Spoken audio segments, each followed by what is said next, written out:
నమస్తే, నేను ముఖేష్. మనతో పాటు ఉన్నారు ప్రముఖ జ్యోతిష్యులు బ్రహ్మశ్రీ బాలచంద్ర శర్మ గురువు గారు. నమస్కారం గురువు గారు. నమస్కారం సార్. చాలా మంది ఈ మధ్యలో సఫర్ అవుతున్న విషయం ఏంటంటే పెళ్ళి. అసలు పెరుగుతున్నటువంటి సిచ్యువేషన్ అనుక్రమంగా ఇలా జరుగుతుందా, లేకపోతే నిజంగానే కాంపిటీషన్ పెరిగి పెళ్ళిళ్ళు కావట్లేదా? ఏ దోషాలు ఉంటే మనకి పెళ్ళిళ్ళు అనేవి లేట్ అవుతాయి? ఖచ్చితంగా కావాలి అని అనుకునే వారికి మీరేం సజెస్ట్ చేస్తారు? నిజంగా అవుద్దా మరి వాళ్ళు చెప్పినట్టు చేస్తే, మీరు చెప్పినట్టు చేస్తే? శ్రీమాత్రే నమః, శ్రీ గురుభ్యో నమః. పుణ్యం కొద్దీ పురుషార్థము అని అంటారు, పుణ్యం కొద్దీ పురుషుడు అని అంటారు. పురుషార్థము అంటే పురుషుడిలో సగభాగం భార్య. మనం చేసేటువంటి పుణ్యక్రతువులు, పుణ్య కార్యక్రమములు అని అంటారు. సంతానానికి సంబంధించైనా వివాహానికి సంబంధించైనా అది ముఖ్యం. అయితే ఇప్పటి వరకు వివాహం కాని వాళ్ళ విషయానికి వస్తే ఒక 30% మంది వాళ్ళ స్వయంకృతాపరాధాలు, వచ్చిన సంబంధాల్ని సరైన సమయానికి ఓకే చేయకపోవడం, ఇవన్నీ అయితే జాతక దోషాలతో ఉన్నటువంటి వాళ్ళ సమస్య ఒక 30-35% ఉంటే, ఇంకొక 35% మందికి అసలు ఏ దోషాలు లేకపోయినా పూర్వకర్మ ఫలాలు ఏవైతే ఉంటాయో వాటి వల్ల ఇబ్బంది పడుతూ ఉంటారు. దాని గురించి వివాహం అనేటువంటిది ఆలస్యం అవుతుంది. కొంతమందికి ఎక్కువ రోజులైనా సరే వివాహం కాకుండా ఉంటారు. పాపం వాళ్ళ గురించి వాళ్ళ పెద్దలు, వాళ్ళ తల్లిదండ్రులు ఎన్నో రకాలైనటువంటి తీర్థయాత్రలు, పూజలు, అక్కడికని ఇక్కడికని వెళ్ళి రకరకాలు చేస్తూ ఉంటారు. సో ఇవన్నీ కారణాలు వల్ల వివాహము ఖచ్చితంగా ఆలస్యం అనేటువంటిది జరుగుతుంది. అయితే మన ఋషులు, మన మునులు ఇప్పుడు కాదండి, కొన్ని వేల సంవత్సరాల క్రితమే మనకు ప్రతిదానికి ఏంటంటే ఒక్కొక్క విధంగా మనం అప్రోచ్ అయ్యేటువంటి విధానం ఉంటుంది. ఉదాహరణకు ఆరోగ్యమే బాగాలేదనుకోండి, చిన్న ట్యాబ్లెట్ వేసుకోవాలి.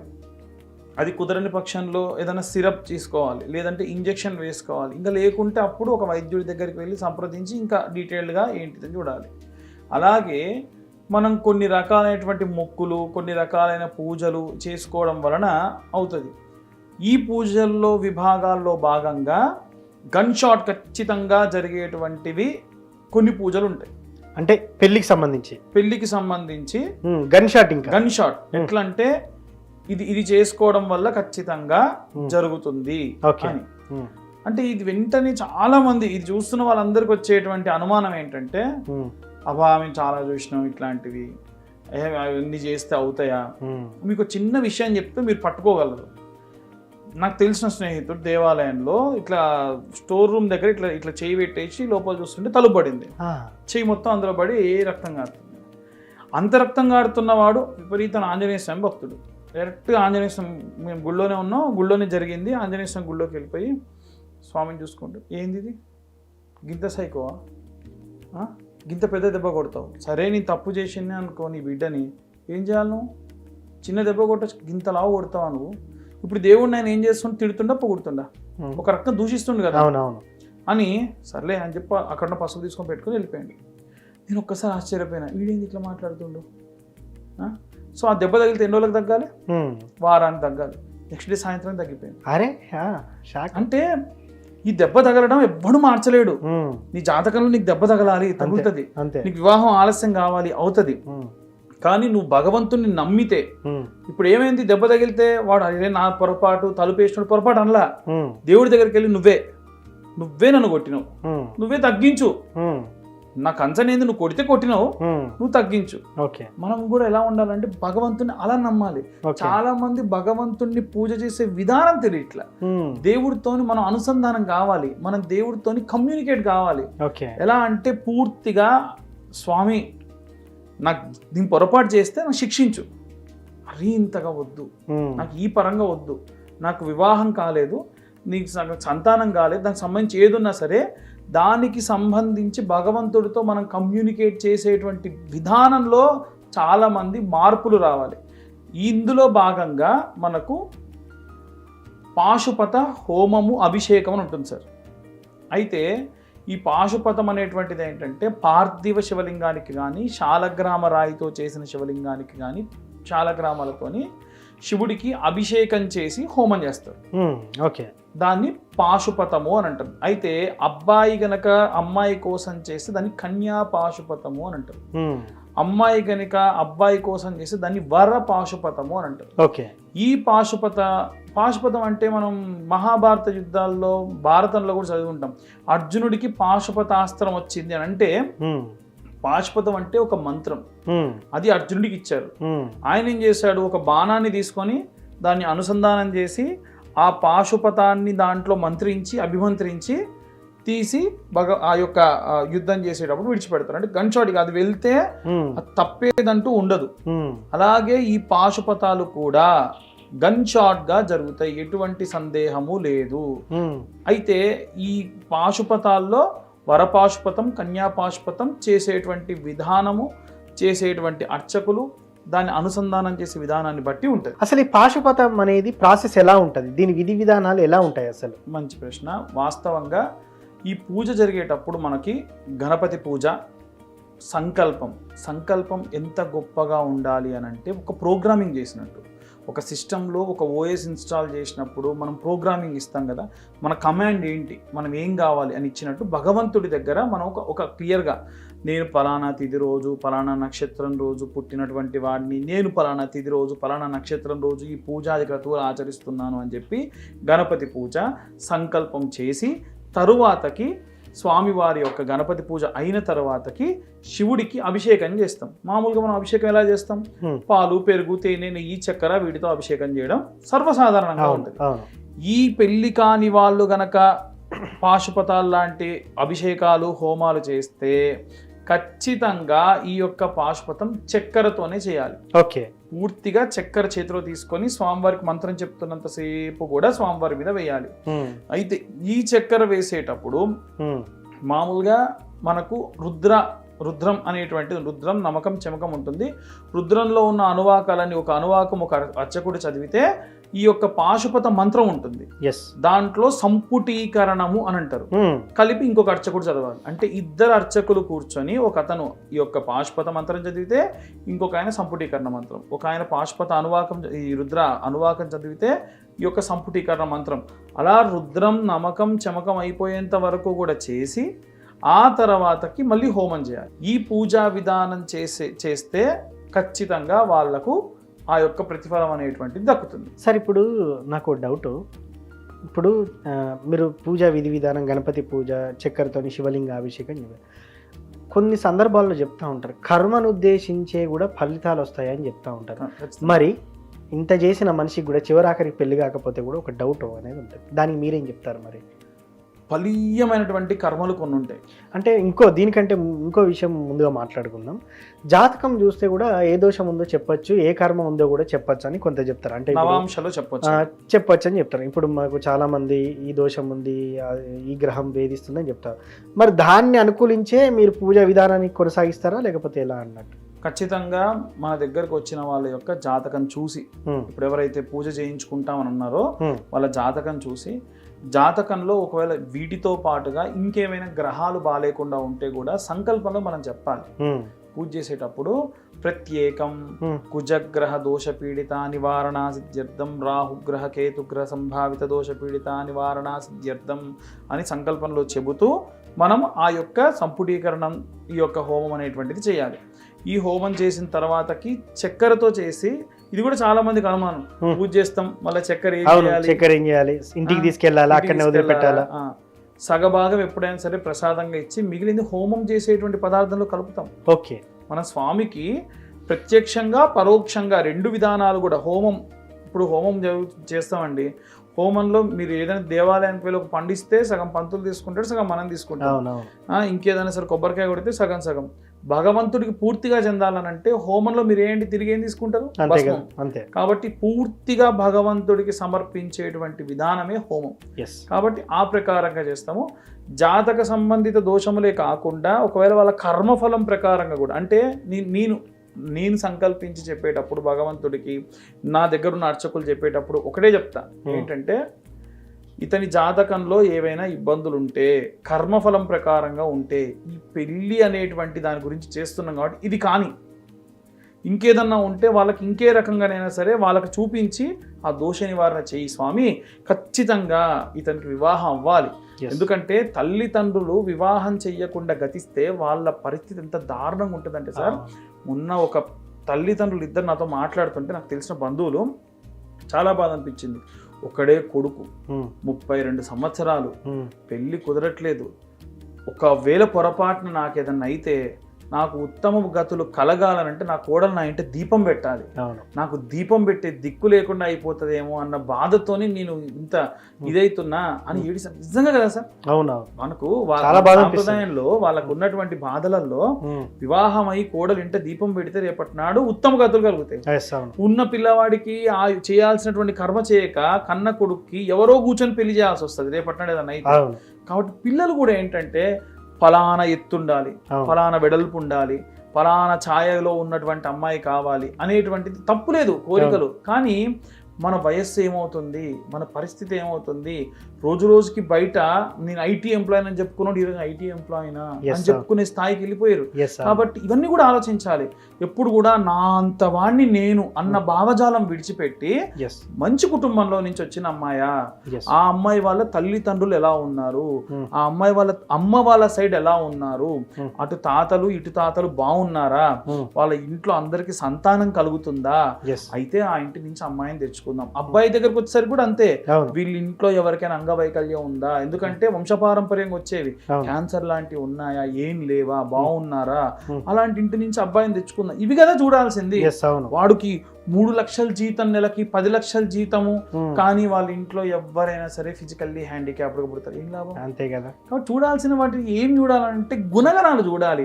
నీ గుణం బాగుంటే, నీ నోరు బాగుంటే ఊరు బాగుంటది, నీ గుణం బాగుంటే నీ ఇంటికి డబ్బు వస్తుంది ఆటోమేటికల్. ఇవాళ ఎటువంటి సంపాదన లేని పిల్లవాడిని చూసి ఒక తల్లిదండ్రులు వాడు చార్టెడ్ అకౌంటెన్సీ చేస్తుంటే ఈ పిల్లవాడి చదువు అద్భుతంగా ఉంది, రేపటి నాడు వీడు చార్టెడ్ అకౌంటెన్సీ చేయకుండా ఇన్స్టిట్యూట్ పెట్టుకొని బతికేస్తాడని పెళ్లి చేస్తే ఈ రోజు అతను కోటీశ్వరుడు ఖమ్మంలో ఉంటారు, వాళ్ళ ఫ్యామిలీ ఎంత బాగుందో.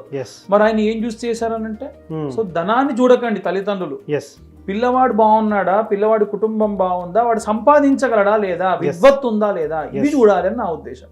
సో ఇవన్నీ చూస్తూ ఈ యొక్క పాశుపత హోమాలు కనుక ఎవరైనా ఆలస్యమైన వాళ్ళు ఉంటే ఈ యొక్క కళ్యాపాశుపతం లేదా వరపాశుపతం హోమము అలాగే అభిషేకము చేయడం విశేష సత్ఫలితాలను ఇస్తుంది. ఎవరైతే ఈ యొక్క పాశుపత హోమాలు అభిషేకాలు చేసుకుంటారో వాళ్ళకు నా నుంచి నేను చేయగలిగింది ఏమిటనంటే, ఉదాహరణకు వాళ్ళకి ఆర్థికంగా ఇంకేదన్నా కొంచెం ఇబ్బంది ఉన్న వాళ్ళంటే వివాహం జరిగేటప్పుడు కూడా నేను ఎంతో కొంత చూసి వాళ్ళకు సహాయం చేయగలను. అంటే వివాహం చేసే క్రమంలో ఏదైనా ధనం తీసుకునేటప్పుడు చూసి తీసుకోవడం చేయొచ్చు. ఈ పరంగా నేను సహాయం చేస్తాను, ఆ పరంగా చెప్తున్నాను సార్. అదే విధంగా ఇప్పుడు ఈ పెళ్లికి సంబంధించిన పూజా విధానం మీరు రకరకాలుగా చెప్పారు. ఏ డేట్న ఉండొచ్చు అంటారు? ఇది ప్రతి నెల ఆఖరి మంగళవారం నాడు ఈ యొక్క పూజాది క్రతువులు జరుగుతాయి. దాంట్లో భాగంగా మనకు కన్యాపాశుపతము, వరపాశుపతము, సంతాన పాశుపతం కూడా. కొంతమంది సంతానం లేని వాళ్ళు కూడా ఇబ్బంది పడుతూ ఉంటారు. జాతకరీత్యా పాపం ప్రెగ్నెన్సీలు పోవడం, తొందరపడి వీలు ప్రెగ్నెన్సీలు తీయించుకునేటువంటి వాళ్ళు కొంతమంది ఉంటారు. ఎప్పుడు కూడా భ్రూణ హత్య మహాపాపం. మనం తెలిసి నాకు సంపాదన లేదు, నేను ఇప్పుడు ఈ ప్రెగ్నెన్సీ వద్దు అని తీయించుకుంటే భగవంతుడు మళ్ళీ ఇవ్వడు. ఆయన కనికరించి మనకు ఇచ్చేటువంటి ప్రసాదం ఇచ్చాడు అని అంటే తీసుకోవాలి. ఇప్పుడు తీసుకోనండి, నేను తర్వాత తీసుకుంటా, మళ్ళీ పోయి లైన్లో నిలబడి మళ్ళీ 150 మంది తర్వాత నువ్వు ప్రసాదం తీసుకోవాలి. కాబట్టి భగవత్ ప్రసాదాన్ని అలా చేయొద్దు. దానికి కూడా ఏంటంటే మనకు సంతాన పాశుపతం అని ఉంటుంది, అది కూడా సేమ్, దాని మంత్రం వేరే, కాకపోతే అది కూడా నెలలో ఆఖరి మంగళవారం నాడు ఎవరికి వారికి సపరేట్గా హోమం చేసేటప్పుడు లేదా అందరూ కూడా కలిసి కూర్చొని చేసుకునే విధంగా, ఎవరి అభిషేకం చేసే శివలింగం వారిదే, ఎవరికి పదార్థాలు వాళ్ళవే. మీరు పూజ చేసే రోజు కేవలం హోమం చేసేటప్పుడు మాత్రము పెద్ద హోమగుండం ఉందనుకోండి, ఒక వైపుకు ముగ్గురిని మాత్రమే కూర్చోబెట్టి, ఎవరైతే కర్తలు ఉంటారో వాళ్ళ ముగ్గురిని కూర్చోబెట్టి ఈ యొక్క హోమం చేయిస్తాం. లేదు ఎక్కువ మంది వచ్చారనుకోండి, ఎవరిది వాళ్ళకి చిన్న హోమగుండం పెట్టించి ఆ హోమంలో కూడా వాళ్ళు చేయిస్తాం. అలా విశేషంగా చేసుకోవచ్చు సార్. అదేవిధంగా సంతాన పాశుపతం అని చెప్తా ఉన్నారు. ముఖ్యంగా సంతాన పాశుపతం అంటే ఏంటి? ముఖ్యంగా ఏళ్ల తరబడి ఈ మధ్య కాలంలో పిల్లలు కలగని వాళ్ళు చాలా ఉన్నారు. పెళ్ళి అవ్వడం ఒక ఎత్తు అయితే పిల్లలు లేకపోవడం కూడా ఇంకే ఎత్తు. ముఖ్యంగా ఈ సంతాన పాశుపత హోమం అనేది చేయడం వల్ల సంతానం కలుగుతుందా? అదేవిధంగా ఈ పూజ చేయించుకోవడం వల్ల మరి మాకు అబ్బాయి పుడతారా అమ్మాయి పుడతారా అనే వాళ్ళు అడిగే వాళ్ళు కూడా ఉంటారు. దీనికి మీరు ఏం చెప్తారు? విశేషంగా సంతాన పాశుపతం విషయంలో కూడా ఏంటంటే భగవంతుడిని, ఇప్పుడు నేను ఇందాక చెప్పినట్టుగా భగవంతుడిని పూర్తిగా నమ్మాలి. ఇది మనం నమ్మి గనక చేస్తే ఖచ్చితంగా అవుతుంది. ఈ సంతాన పాశుపతం విషయంలో కూడా అంటే మేము ఇప్పటివరకు సంతాన పాశుపతం చేసినవన్నీ కూడా ఏంటంటే పూర్తిగా భగవత్ సన్నిధానంలో చేయడము, అవి సక్సెస్ అవ్వడము, అందరూ కూడా మళ్ళీ వాళ్ళు పిల్లల్ని కనడం, ఇవన్నీ కూడా ఉంటాయి. కొన్ని రకాలైనటువంటివి ఎలా ఉంటాయంటే నాకు అబ్బాయే కావాలి అని చేసేటువంటి హోమాలు కూడా ఉంటాయి, నాకు అమ్మాయే కావాలని చేసేటువంటి సంతాన పాశుపతంలో ఆ విధంగా కూడా ఉంటాయి. కాబట్టి ఇవి కూడా ఏంటంటే శివలింగానికి అభిషేకం చేస్తూ తర్వాతకి మళ్ళీ హోమం చేయడము, ఈ 2 చోట్ల కూడా సంపుటీకరణంతో చేయడం అనేటువంటిది విశేషమైనటువంటి సత్ఫలితాన్ని ఇస్తుంది. కాబట్టి ఈ పూజాది క్రతువులు చేసినప్పుడు ఏంటంటే సంతానం కోసం ప్రత్యేకంగా వివాహం కోసం కూడా చేయిస్తాము. అది నేను ఆన్ ద స్క్రీన్ చెప్పట్లేదు, కానీ నాది ఎలా ఉంటుందంటే సార్, వాళ్ళు ఒకసారి మన దాకా వచ్చిన తర్వాతకి వాళ్ళకంటే ఎక్కువ నేను కేర్ తీసుకుంటా. ఎందుకంటే మన దగ్గరకు వస్తే భగవంతుడి దగ్గరే మనం అప్లికేషన్ గట్టిగా పెట్టాలి, అంతే, వీళ్ళు ఖచ్చితంగా వెళ్ళకూడదు అనేటువంటి భావజాలం అనేది నాకు ఎక్కువ ఉంటుంది. దాంతో పాటుగా సంతానం కోసం ప్రత్యేకంగా ఏంటంటే ముడుపులు కట్టిస్తాం, ఉయ్యాలు కట్టిస్తాం. ఈ ఉయ్యాల కూడా ఏంటంటే భార్యాభర్తలు ఇద్దరితోని మనం ప్రదక్షిణ చేయించి దగ్గరుండి ఒక జాకెట్ ముక్కతోని ఉయ్యాలలాగా, లేదంటే వాళ్ళు ఏదైనా చిన్న ఉయ్యాలు దొరుకుతాయి బయట తెచ్చుకుంటే ఆ ఉయ్యాలనైనా సరే ఆ రావి చెట్టు వేప చెట్టు ఉన్న దగ్గర ప్రదక్షిణ చేయించి కట్టిస్తాం. అలా కట్టించి మీరే చూసుకుంటారు ప్రాసెస్ అంతా? నేనే చూసుకుంటా ప్రాసెస్ అంతా కూడా. పూజ చేయడము, పూజ చేసినప్పుడు పూజా సామాగ్రి, క్రతువు అన్నీ కూడా నా ఆధ్వర్యంలో ఉంటాయి. అర్చకులు దేవాలయానికి ఇచ్చేటువంటిది పూజా సామాగ్రి, అలాగే పూజ కూర్చునేటువంటి బ్రహ్మలు, వాళ్ళకి ఇచ్చేటువంటి దానములు, ఇవన్నీ కూడా ఏంటంటే పూర్తిగా పూజలోనే ఇన్వాల్వ్ అయి ఉంటాయి. నాకు ఎటువంటి సందేహం లేదు. పాశుపతాలు ఎన్ని రకాలు ఉంటాయి సార్? అసలు 185 రకాల పాశుపతాలు ఏవో ఉంటాయి. దాంట్లో విశేషంగా చేసుకునే పాశుపతాలు ఏంటంటే కన్యా పాశుపతం, వరపాశుపతం వివాహానికి సంబంధించి, అలాగే ఈ యొక్క సంతాన పాశుపతం. వీటితో పాటుగా ఇంకొక ప్రత్యేకంగా చేసే పాశుపతం అఘోర పాశుపతం అని ఉంటుంది. అంటే చాలా ఘోరమైనటువంటి పరిస్థితుల్లో ఉన్నటువంటి వాళ్ళు ఎవరైతే ఉన్నారో వాళ్ళు అఘోర పాశుపతం అని చేయిస్తారు. శారీరకమైనటువంటి నొప్పులు, బాధలు, కొంతమందికి ఏంటంటే ఆర్థరైటిస్తో బాధపడుతున్న వాళ్ళు ఉంటారు, ఆ తర్వాతకి బోన్స్ నొప్పులతోని, అన్నీ బాగానే ఉన్నాయి కానీ ఏదో రకమైనటువంటి ఒక భయంతోని, లేవలేనితనము, డిస్క్ ప్రాబ్లము, ఇలా ఉంటాయి. కొంతమందికి ఏంటంటే నా దగ్గరకు వచ్చిన కేసెస్లో ఒక కేసు పాపం ఆయన 70 ఏళ్ళు, ఆయన అంత లైఫ్లో అన్ని చూడాల్సినవన్నీ చూశాడు, వాళ్ళ అబ్బాయి చనిపోయాడు. అయ్యా, ఇప్పుడు కుటుంబంలో మొగదిక్కు ఈయన ఏంటంటే మళ్ళీ స్టార్ట్ చేయాలి లైఫ్. వాళ్ళ అబ్బాయి వాళ్ళ పిల్లల్ని స్కూల్కి తీసుకురావడం, ఒళ్ళు నొప్పులు, నా వల్ల కావట్లేదు స్వామి అంటే సర్వాంగ పాశుపతం ఉంటుందయ్యా చేద్దామని చెప్పి చేసాం. చేసిన తర్వాత నుంచి ఆయన ఏమంటాడు, నువ్వు సంవత్సరానికి ఒకసారి చేయి కాకపోతే అంటాడు. అవసరం లేదండి అన్నా కానీ ఏం కాదనంటే దాని బదులు ఇంకేదైనా తీర్థయాత్రలు చేయండి, మీకు అంత ఇబ్బంది అయితే ఒళ్ళు నొప్పులు ఉన్నాయి నేను చేయలేను అన్నప్పుడే నా దగ్గర రండి, ఎందుకు అనవసరంగా అని చెప్పి ఒకటేసారి చేసాం. ఆయన హ్యాపీగా ఇప్పటికీ మళ్ళీ బండి మీద వెళ్ళడం, పిల్లల్ని తీసుకురావడం, ఆ పిల్లలు కూడా టీనేజ్ దాకా వచ్చారు. రేపు అంటాడు నా వాళ్ళ పెళ్ళిళ్ళు ఇంతవరకు నేనుంటే చాలు, నాకు అత్యాశ కాదు, నా కొడుకు లేడు కాబట్టి అని. అంత మంచి వాళ్ళు ఉన్నారు, అంత ఇబ్బందుల్లో ఉన్న వాళ్ళు ఉంటారు కొంతమంది. అలాంటి వాళ్ళందరికీ కూడా ఈ సర్వాంగ పాశుపతం చేసి ఆ నీళ్లు అభిషేకంగా స్నానం పోస్తారు వాళ్ళ పైన. స్వామివారి మీద అభిషేకం చేసి నీళ్లు పట్టి మళ్ళీ వీళ్ళకి స్నానం పోయాలి, అప్పుడే శారీరకమైనటువంటి బాధలన్నీ కూడా పోతాయి. ఇలా చేయడం వల్ల కూడా దోషములన్నీ కూడా నివారణ చెందుతాయి. ప్రత్యేకంగా చేసే ఇవే అండి, ఇంకా ఉంటాయి, చాలా ఉంటాయి. పాశుపతాల్లో మనకు పాశుపత ప్రయోగ తంత్ర శాస్త్రం ఒకటి ఉంది, దాంట్లో నుంచే ఎవరైనా సరే ఇవన్నీ చేస్తారు.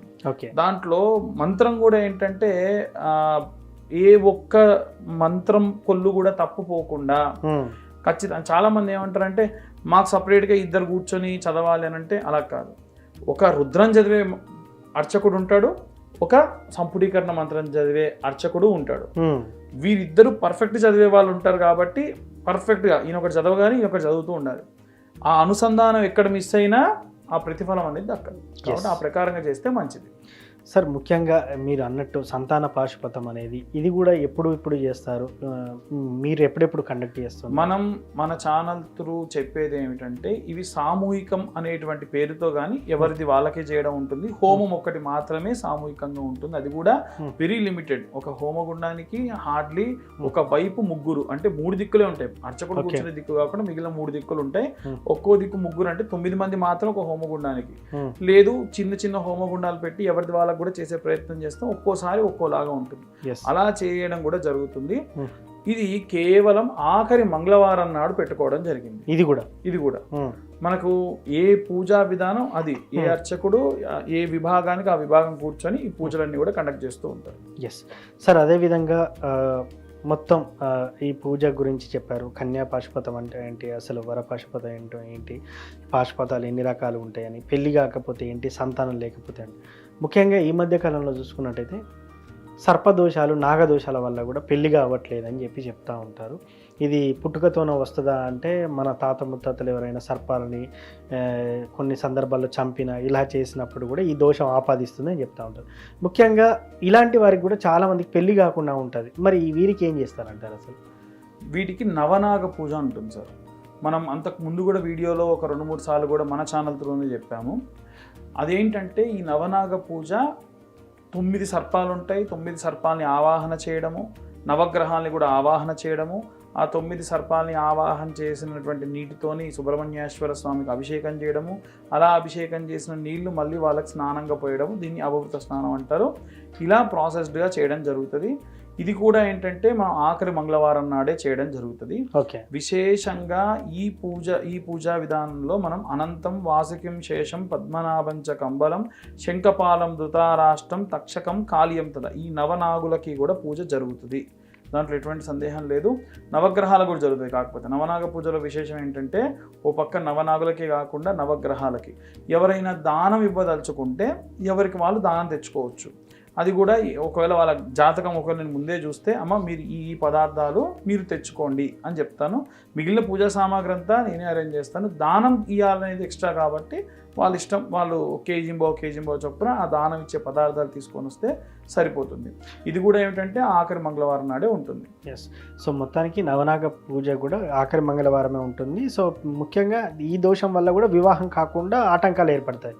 వివాహం కాకపోవడానికి ఆటంకాలు ఖచ్చితంగా సర్పదోషాల వల్ల ఏర్పడతాయి. ఇవే కాకుండా ఇవి ఎలా కనిపిస్తాయి అంటే, జాతక కుండలిలో రాహుకేతువులకు మధ్యలో మాక్సిమం అన్ని గ్రహాలు చిక్కుకొని ఉండడం, ఒక్క గురువు గాని శుక్రుడు గాని ఒకటి బయట ఉండి మిగిలిన అన్ని చిక్కుకొని ఉన్నా మిగిలిన అన్ని గ్రహాలు, ఇవి కూడా రాహు నుంచి కేతువుకుంటే ఒకటి, కేతువు నుంచి రాహుకు మధ్యలో ఉంటే దాన్ని సవ్య అపసవ్య కాలసర్పదోషం అంటారు. మహాపద్మ కాలసర్పదోషం అంటారు. ఓకే, సో ఈ ప్రకారంగా మహాపద్మం ఎందుకంటారంటే, నార్త్ ఇండియా సైడ్ వాళ్ళు వేసే కుండలంతా కూడా పద్మాకారంలో ఉంటుంది. సో వారు కుండలి చూసినప్పుడు పద్మకాల సర్పదోషం, మహాపద్మకాల సర్పదోషం అంటారు. మన వైపు ఉన్నటువంటి వాళ్ళు ఏంటంటే అపసవ్య కాల సర్పదోషం, సవ్యకాల సర్పదోషం అంటారు. ఈ కాల అనేటువంటిది చాలా మంది ఏంటంటే టైంకు కదా, ఉన్నటువంటి ప్లేస్కి, ఉన్నటువంటి ఈ యొక్క పరిస్థితికి అనే అర్థం చేసుకుంటారు. కాల అనేటువంటిది అర్థం అదొకటే కాదు, జాతకరీత్యా సర్ప సంబంధిత దోషాన్ని కాల సర్పదోషం అని అంటారు. కాబట్టి ఈ విధంగా చేసుకుంటే మంచిది. అది కూడా ప్రత్యేకంగా మనకి ఆఖరి మంగళవారం నాడే జరుగుతుంది. పూజా విధానము, పూజా సామాగ్రి, అర్చకులకి, హోమానికి ఆ హోమం వేరే, ఈ హోమం వేరే, చెప్పిన వాటి హోమం వేరే, ఇది వేరే, ఈ విధానం వేరే. ఇది కూడా ఏంటంటే మనకి నవనాగులకి సంబంధించి ప్రత్యేక మంత్రాలు ఉంటాయి. ప్రతి ఒక్క సర్పానికి సంబంధించి గాయత్రి ఉంటుంది. సర్ప సూక్తంలో నుంచి తీసుకున్న మంత్రాలు ఉంటాయి. అవన్నీ ఏ సర్పానికి ఆ సర్పం చదువుతూ హోమం చేయాలి. అలా చేయడమే కాకుండా ఈ సర్పాలని మనం ఏంటంటే ఒక పదార్థంతో తయారు చేసి ఆ గాయత్రి చదువుతున్నప్పుడు, తక్షకుడికి చేస్తుంటే తక్షక గాయత్రి, అనంతుడికి చేస్తే అనంత గాయత్రి చదువుతూ ఆ యొక్క సర్పాన్ని ఆ యొక్క హోమంలో వేస్తాం. అలా చేయడం వల్ల విశేషంగా దోషం అనేది పోతుంది. అలా సర్పదోష సంబంధితమైనటువంటి పూజలు చేసుకోవడం మంచిది. సార్, అదేవిధంగా ఇప్పుడు మీరు చెప్పిన పూజలన్నీ ఒక ఎత్తు, చాలామంది ఇక్కడ ఏంటంటే మా అబ్బాయికి ఫలానా లాంటి అమ్మాయే కావాలి, అంటే సాఫ్ట్వేర్ చేసే అమ్మాయి కావాలి, లేకపోతే హోమ్ మేడ్ అంటే ఇంట్లోనే ఏం పని చేయకుండా హౌస్ వైఫే కావాలి, లేకపోతే ఫలానా డిపార్ట్మెంట్లో రావాలి, అంటే మా అబ్బాయి ఇది చదువుకున్నాడు, ఆ అమ్మాయి ఇలాంటిది వస్తే బాగుండు అని అంటూ ఉంటారు. సో కొందరికి అది యాదృచ్ఛికంగా జరుగుద్ది, మరి కొందరికి జరగదు. మరి ఈ ఆస్ట్రాలజీ పరంగా చూసుకున్నట్టయితే మనం ఏదన్నా పలానా పూజ చేసి అబ్బాయికి తగ్గ అమ్మాయిని తేవచ్చు అంటారా మరి? ఎలా అంటే దైవ కళ్యాణం, దేవతలకి గనక మనము కళ్యాణం చేయిస్తే, కళ్యాణ వస్త్రాలు కళ్యాణం చేయిస్తే, అంటే ఇప్పుడు కొన్ని క్షేత్రాల్లో ప్రతి నెల కూడా మాస కళ్యాణం అని చెప్పి ప్రతి మాసంలో కళ్యాణం చేస్తారు. అది వెంకటేశ్వర కళ్యాణం, శివపార్వతుల కళ్యాణం. మేము కూడా ఏంటంటే మన దేవాలయంలో కళ్యాణం చేయిస్తాం. ఆ కళ్యాణంలో స్వామివారికి అమ్మవారికి విశేషంగా కళ్యాణ మహోత్సవం ఆచరింపచేసి తరువాతకి ఆ వస్త్రాలు ఏవైతే ఉన్నాయో ఆ వస్త్రాలు పెట్టి స్వామివారి అమ్మవారికి జీలకర్ర బెల్లం పెడతాం కదా, ఆ జీలకర్ర బెల్లం ముద్ద వాళ్ళకి ఇస్తాం. అక్కడ సంకల్పం చేసేటప్పుడు అమ్మ మీ మనసులో మీకు ఎలాంటి కోడలు రావాలనుకుంటున్నారో కోరుకోండి అనేటువంటిది చెప్తాం. చెప్పినప్పుడు వాళ్ళ కోరిక కోరుకుంటే ఖచ్చితంగా అవుతుంది. చాలా మంది అమ్మాయిలకైతే రుక్మిణి కళ్యాణం చేసేటప్పుడు కనుక కూర్చోబెడితే అమ్మాయిల విషయంలో మంచిది. లేదు అబ్బాయిలు ఎవరన్నా సరే వాళ్ళ కులదేవత శివుడైతే శివుడు, విష్ణు అయితే విష్ణువు సంబంధించినటువంటి కళ్యాణం చేయించి ఆ కళ్యాణంలో కూడా ఆ సంకల్పం చెప్పించి మహాసంకల్పం చెప్పినా కన్యాదానం చేసినా అంత ప్రతిఫలం అనమాట. కన్యాదానం సాధారణంగా చేస్తేనే మనం భూమి నుంచి ఆకాశం వరకు కూడా ఒక్కో నువ్వు గింజ పేస్తూ వెళ్ళామనుకోండి, ఆకాశం వరకు అయితే ఎన్ని వేల లక్షల కోట్ల నువ్వు గింజలు అవుతాయి. అన్ని సంవత్సరాలు వీళ్ళ యొక్క వంశాభివృద్ధి జరిగి మయా సహ దశపూర్వేషాం దశాపరేషాం గడిచినటువంటి 10 తరాలు వచ్చే 10 తరాల్లో తెలిసి తెలవక పొరపాటున చేసేటువంటి దోషాలుంటే కూడా పోతాయి. ఇది సాధారణ కన్యాదానం. మనం అక్కడేం చేస్తున్నాం, దేవతనే కన్యాదానంగా స్వామివారికి ఇస్తున్నాం. అప్పుడు ఎంత ప్రతిఫలం. అవును. కాబట్టి అలాంటి కన్యాదానం చేసినా గానీ ఈ పూజలతో పాటుగా విశేషంగా వారికి ఆ యొక్క విశేష సత్ఫలితం వస్తుంది. అంటే మన ఊహకు కూడా అందదన్నమాట. ఎలా అయిపోతుంది అంటే కళ్యాణం చేయిస్తే ప్రతి సంవత్సరం చేయించుకుంటే ఏమవుతుంది, రాముల వారి కళ్యాణం వచ్చిందా, మా ఇంట్లో గృహప్రవేశం జరుగుతుందా. కొంతమంది ఇలా కూడా మొక్కుతారు, నాకు నచ్చిన అమ్మాయి గనక వచ్చి మా కొడుకుతో బాగుంటే వాళ్ళ పెళ్ళైన సంవత్సరం లోపు మళ్ళీ మా ఇంట్లో కళ్యాణం చేయించుకుంటాను మొక్కుకున్న వాళ్ళు ఉన్నారు. సో అలా చేసుకోవడం వల్ల కూడా విశేషంగా వారికి మంచి సత్ఫలితాలు పొందవచ్చు. సార్ అదేవిధంగా ఇంకో విషయం ఏంటంటే ఇప్పుడు మనం అబ్బాయి గురించి మాట్లాడుకున్నాం, అమ్మాయికి కూడా తగిన వరుడు రావాలని చాలామంది ఈ మధ్య కాలంలో చూస్తున్న విషయం ఏంటంటే ప్రభుత్వ ఉద్యోగి మాకు అల్లుడిగా రావాలని, లేకపోతే మంచి బిజినెస్ మ్యాన్ రావాలని, లేకపోతే ఏదైనా మంచి కంపెనీలో ఒక స్టేజ్ ఉన్న వ్యక్తి రావాలని చేస్తుంటాం. మరి అది ఇలా సాధ్యం అంటారు? అప్పుడు రుక్మిణి కళ్యాణం అమ్మాయిల విషయంలో ఇందాక చెప్పినట్టుగా రుక్మిణి కళ్యాణం, దీంతో పాటుగా సుందరాకాండ పారాయణం చేయించుకుంటే కూడా విశేష సత్ఫలితాలు పొందుతారు. అయితే ఏది కూడా ఏంటంటే ధర్మపరంగా ఉండాలండి. ఇప్పుడు ఒక అమ్మాయిని అడిగాము, అమ్మాయికి ఏం కావాలి అని అంటే, మా అత్తగారు మామగారు మా దగ్గర ఉండొద్దు, మా ఇంటి దగ్గరలో ఉన్నా పర్లేదు, ఎందుకంటే మాకంటూ ఒక ప్రైవసీ కావాలి. అమ్మ అదేంటమ్మా వాళ్ళ వంశపారంపర్యంగా అందరూ కూడా ఉమ్మడి కుటుంబం, లేదు ఆ పిల్లకి ఇంకా పెళ్లి కాలేదు అంటే నువ్వు భగవంతుడి దగ్గరికి వెళ్ళి తల్లి కొడుకుల్ని తండ్రి కొడుకుల్ని విడదీసేయి, నాకు భర్తను చేయి అంటే ఏ దేవుడిని కనికరిస్తాడు? సో వాళ్ళ కోరిక సైతం ధర్మపరమైనటువంటి కోరిక అయితే బాగుంటుంది. సో ఆ పరంగా చేస్తే ప్రాబ్లం లేదు. కానీ అలా కాకుండా వాళ్ళు కోరుకునే కోరికల్లో కూడా కొంత ధర్మం అనేటువంటిది ఆపాదించబడాలి, అలాగే ఉండాలి, ఖచ్చితంగా బాగుంటుంది. రుక్మిణి కళ్యాణం విశేషంగా ఈ అమ్మాయి చేసేటువంటి వరపాశుపతంతో పాటు రుక్మిణి కళ్యాణం కూడా చేయిస్తే చాలా మంచిది. అది కూడా మీరు చేయిస్తారా? చేయిస్తుంది. అదే రోజు ఉంటుందా? అడిగిన దాన్ని బట్టి, వచ్చిన వారిని బట్టి ఎవరిని అడిగితే ఖచ్చితంగా చేద్దాం. దాని సంతోషం, స్వామివారి కళ్యాణం చేయడానికి అంతకన్నా ఏం కావాలి, ఖచ్చితంగా చేద్దాం. సార్ చెప్పండి సార్, చివరిగా మీరు అంటున్న ఈ మంత్ ఎండ్ అంటే అక్టోబర్ 28 అవుతుంది. అక్టోబర్ 28 రోజున పెళ్లి కాని వారి కోసం ప్రత్యేకంగా ఏమేమి చేస్తా ఉన్నారు అందరికీ? అసలు ఒకటి ముడుపు కట్టించడం ఖచ్చితంగా చేస్తాం. దాంతోపాటు అబ్బాయిలకైతే కన్యాపాశుపతం, అమ్మాయిలకైతే వరపాశుపతం, సంతానం లేని వారికి సంతాన పాశుపతం, వీటితో పాటుగా సర్పదోషాలు ఉన్న వాళ్ళకి నవగ్రహ శాంతి హోమం అనేటువంటిది ఉంటుంది. విశేషంగా ఎవరన్నా ఆసక్తి కలవారు కాంటాక్ట్ చేయొచ్చు. నేను ఎప్పుడు కూడా సార్ నా దగ్గరే చేయించుకో, నేనైతేనే చేస్తాను, నేను ఎవ్వరికి చెప్పను సార్. వాళ్ళ ఇష్టం, ఎక్కడైనా చేయించుకోండి, పర్వాలేదు. నేనేం చెప్తానంటే నాకంటూ ఒక ప్రాసెస్ ఉంటుంది, పద్ధతిగా చేయించుకోండి. ఇప్పుడు మనం అన్నం తిందాము అని కూర కావాలనుకోండి, అన్ని ఒకటేసారి వేసేసి దబదబ కలిపేసి తెచ్చేస్తే అవుతుందా? కాదు. కాస్త ఓపికగా ఒక్కొక్క పదార్థం వేస్తూ తీసుకుంటే బాగుంటుంది. ఒక్కొక్క పదార్థం వేస్తే కాబట్టి తీసుకుంటే బాగుంటుంది. కొంచెం ఓపికగా, ఎవరైనా సరే ఏం పూజ చేసినా ఓపిక అనేది ముఖ్యం. ప్రశాంతంగా గణపతి పూజ చేయాలి, తర్వాతకి చేసేటువంటి పాశుపత పూజ చేయాలి, హోమాలు చేయాలి. కూర్చునే వాళ్ళకి కూడా ఏంటంటే మీరు ఖచ్చితంగా కిందనే కూర్చోవాలి. మనం దేవుణ్ణి పెట్టినటువంటి ఎత్తు కంటే మనం కొంచెం కింద ఉండాలి తప్ప నేల మీద కూర్చోవాలని లేదు. వచ్చిన వాళ్ళు చాలా మంది అదే అంటారు, మమ్మల్ని స్టూల్ మీద కూర్చోబెడుతున్నారు అయ్యగారు అంటే, దేవుడు మీకంటే ఎత్తులోనే కూర్చోబెట్టే కదమ్మా, కూర్చోవచ్చు. వాళ్ళని ఇబ్బంది పెట్టి నిన్ను 3 గంటలు నేను పూజలో కూర్చోబెడుతున్నా, వాళ్ళని నువ్వు ఖచ్చితంగా నువ్వు కిందనే కూర్చోవాలంటే నాకు మోకాళ్ళ నీ పూజ వద్దేం అదుపోని వెళ్ళిపోతారు. కూర్చొని దేవుడికి పూజ చేస్తుంటే తన్మయత్వంలోకి వెళ్ళిపోవాలి వాళ్ళు. ఇంత బాగా జరిగింది పూజ, వాళ్ళకి కాన్ఫిడెన్స్, నా కొడుకు ఖచ్చితంగా పెళ్ళి అవుతుంది, నా బిడ్డ ఖచ్చితంగా పెళ్ళి అవుతుంది అన్న భావం వాళ్ళకి రావాలి. ఖచ్చితంగా దాని ప్రకారంగా వాళ్ళు ప్రయత్నాలు చేస్తారు, అవుతుంది. కాబట్టి ఆ ప్రకారంగా చేస్తే మంచిది.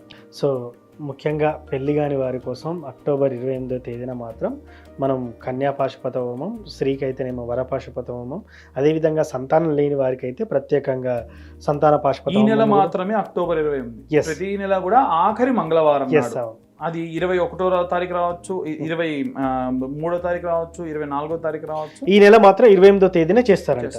సో ప్రతి నెల ఆఖరి మంగళవారం రోజు ఉంటుంది. సో దీని గురించి పూజ ఇంకా వివరాలు తెలుసుకోవాలన్నా, దీని గురించి తెలుసుకోవాలన్నా కూడా ఏం చేయమంటారు? అసలు మనకు కాంటాక్ట్ చేయొచ్చు, మాట్లాడవచ్చు. డీటెయిల్ గా ఏమన్నా వీడియోస్ ఉంటే, గతంలో మేము చేసిన వీడియోస్ ఏమన్నా ఉంటే కూడా వీడియోస్, అభిషేకాలు, హోమాలకు సంబంధించిన వాళ్ళ పర్సనల్ గా వాళ్ళ నెంబర్కి పంపించడం, డీటెయిల్ గా మాట్లాడడం జరుగుతుంది. Yes. So thank you sir. మొత్తానికి వివాహంలో ఉన్న ఆటంకాలు, దోషాలు తొలగి తొందరగా వివాహం జరగాలనే దానికి చాలా చక్కటి రెమెడీస్ చెప్పారు. సో ఒకటి చివరిగా చెప్పండి, ఎన్ని రోజులలో మనం ఎక్స్పెక్ట్ చేయొచ్చు సంబంధాలు? అసలు 41 రోజుల నుండి 100 రోజులు, 3 నెలల లోపు. ఎస్. ఎందుకంటే ఇప్పుడు కొన్ని గ్రహాలు ఎలా ఉంటాయంటే, మనకు గురు మౌఢ్యం ఉన్న సమయంలో మనం ప్రయత్నాలు చేయకూడదు. నేను వెళ్ళి సంబంధాలు చూడండి అమ్మా అన్న చూడరు. లేదు, కొంతమంది ఇలా పూజ చేయించుకొని నెక్స్ట్ డే వాళ్ళ కన్ఫర్మ్ అయిన వాళ్ళు ఉన్నారు, ఒక 100 రోజులు అయిన తర్వాతకి అయిన వాళ్ళు ఉన్నారు, స్టిల్ ఇప్పటికీ కాని వాళ్ళు కూడా ఉన్నారు. నా దగ్గరకు వచ్చిన వాళ్ళకి 100% అయిందని నేను చెప్పనండి. కాకపోతే సంబంధాలు రాకుండా మాత్రం ఉండవు సార్, ఖచ్చితంగా వస్తాయి. నా దగ్గర పూజ చేయించుకున్న తర్వాతకి బల్లగుద్ది చెబుతున్నా, వరుసగా సంబంధాలు వస్తున్నాయి. వాళ్ళకి నచ్చక వదిలిపెడుతున్నారు తప్ప, నేను ఒకటే అంటే, మనం పూజ చేసేటప్పుడు శీఘ్రమేవ పానిగ్రహణ యోగ్యత సిద్ధ్యర్థం, శీఘ్రమేవ అతి శీఘ్రమేవ వివాహ సంకల్పిత సిద్ధ్యర్థం. అంటే ఖచ్చితంగా వివాహం కావాలి, మంచి సంబంధాలు రావాలనే పూజ చేస్తాం. అది సెలెక్ట్ చేసుకోవడం, ప్రాసెస్ చేయడం. ఇప్పుడు కొంతమంది ఇళ్ళలో ఏమైపోయిందంటే సార్, నేను చూసిన ఒక వ్యక్తిని పెడతారు, ఆయనే మాట్లాడాలి, ఆయన కొంచెం మాట తూలుతాడు, పోతుంది. ఒకసారి అంటే ఓకే, వచ్చిన ప్రతి సంబంధం పోతుందంటే వ్యక్తిని మార్చండి, వ్యక్తి మాట్లాడండి, అది బెస్ట్. సో మొత్తానికి వివాహానికి సంబంధించి చాలా చక్కటి పరిహారాలు తెలియజేశారు సార్. ముఖ్యంగా వివాహ గడియలు మొదలుగాని వారికి ఏం పరిహారం చేస్తే వివాహ గడియలు మొదలవుతాయి అనేది చాలా చక్కగా చెప్పారు. ధన్యవాదాలు.